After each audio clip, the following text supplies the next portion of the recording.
रघुपति राघव राजा राम पतित पावन सीताराम। सॉरी हाँ, अगर आप हर्ट हुए हैं उसके लिए मैं सॉरी कहना चाहती हूँ। जय श्री राम, जय श्री राम, जय श्री राम। गांधी के देश में अगर कोई गांधी का भजन गाएगा तो उसका विरोध हो जाएगा, और विरोध इतना हो जाएगा कि गाने वाले को माफी मांगनी पड़ेगी।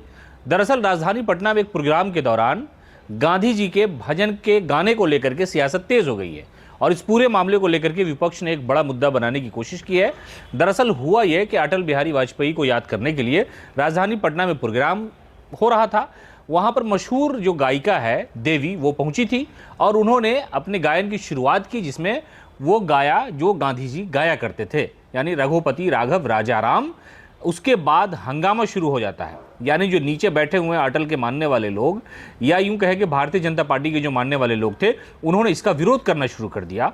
और ये खबर जब आई तो लालू प्रसाद यादव ने इसको लेकर के अपनी टिप्पणी दी है, और उन्होंने कहा है कि पटना में कल गायकी का जो नज़ारा था वो अलग था, लेकिन जब गांधी जी के भजन गाने के लिए गायिका ने स्टेज संभाला, उसके बाद हंगामा शुरू हो गया। रघुपति राघव राजा राम पतित पावन सीताराम गाया तो नीतीश कुमार के साथी भाजपाइयों ने हंगामा खड़ा कर दिया। भजन से ओछी समझ के टुच्चे लोगों की भावनाएं आहत होगी ही, भजन गायिका देवी को माफ़ी मांगनी पड़ी। दरअसल हुआ ये कि अटल बिहारी वाजपेयी को याद करने के लिए भारतीय जनता पार्टी के कई सारे नेता जमा हुए थे और ये कहा जा रहा था कि मैं अटल हूँ। इसी दौरान जब गायिका देवी ने माइक संभाला और वो गाने की कोशिश करने लगी, और गांधी जी का मशहूर जो भजन है वो जब गाना शुरू किया, उसके बाद 50-60 लोग उस हॉल में खड़े हो गए और विरोध करना शुरू कर दिया। हालांकि इस दौरान गायिका ने समझाने की कोशिश की। उन्होंने कहा कि हम सब हिंदुस्तानी हैं, हम सब इस देश के विकास के लिए, तरक्की के लिए और आपसी भाईचारा जो गांधी जी सोचते थे, उस तरह की सोच हम लोगों को भी रखना चाहिए। लेकिन उन्होंने अपनी जो सोच थी वो दिखाई, कहा कि ये भजन नहीं बजेगा। जोरदार हंगामा हुआ, भारी विरोध हुआ, लेकिन आखिरकार बताइए कि गांधी के देश में गांधी का भजन गाने वाले को माफ़ी मांगना पड़ेगा।